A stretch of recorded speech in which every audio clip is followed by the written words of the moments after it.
కష్టం అని చెప్పి మెన్షన్ చేశారు గానీ, హ్మ్. అంటే మీరు చెప్పిన పరిచయాలకు గాని ఇదంతా హ్మ్. మీరంత కష్టపడి ఆఫీసుల చుట్టూ తిరగాల్సిన అవసరం రాలేదేమో అనుకుంటున్నా. లేదు సార్. నేను జరిగిందా? ప్రతి ఆఫీస్ తిరిగా. ఓకే. ప్రతి ఆఫీసు మిగతా వాళ్ళు ఎలా తిరిగారో అలాగే తిరిగాను, కష్టపడ్డాను. హ్మ్. End of the day sir, మీరు మినిస్టర్ కొడుకా, చిరంజీవి గారి కొడుకా, అల్లు అరవింద్ గారి కొడుకా అని చూడరు సార్.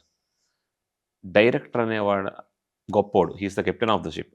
డైరెక్టర్ అనేవాడు ఎంతో మందికి లైఫ్‌లు పెట్టగలడు. ప్రొడ్యూసర్‌తో సహా. డైరెక్టర్ పాయింట్ ఆఫ్ వ్యూలో ఒక క్యారెక్టర్ ఉంటే, ఆ మూవీలో మనకు తగ్గ క్యారెక్టర్ ఉండాలి. ఆ క్యారెక్టర్‌కి మనం యాప్ట్ అవుతాము, మనం సెట్ అవుతామని డైరెక్టర్ నమ్మాలి.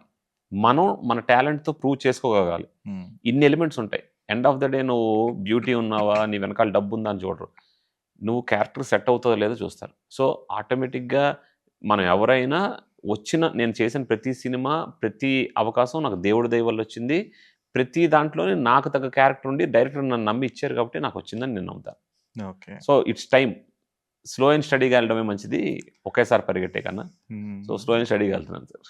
Yeah! Slow and steady is fine. అహా! అంటే నా ఉద్దేశంలో ఏంటంటే హ్మ్.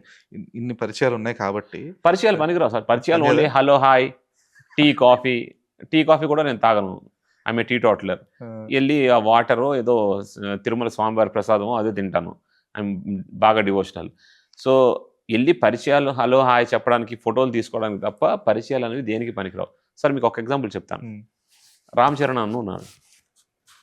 చరణ్ అన్న 'మగధీర' తర్వాత మళ్ళీ 'రంగస్థలం'తో అంత బౌన్స్ బ్యాక్ అయ్యారు. మధ్యలో కొన్ని సినిమాలు యావరేజ్ ఉన్నాయి. అట్లా ఉన్నాయి. మరి 'చిరంజీవి' గారి కొడుకే కదా! అంత టాలెంటెడ్ డాన్సులు చేస్తారు, ఫైటులు చేస్తారు. చరణ్ అన్న అసలు నెక్స్ట్ లెవెల్‌లో ఉంటారు. People didn't accept some films. 'Son of Surya' 'Allu Arjun' అన్నదుంది. He didn't do good.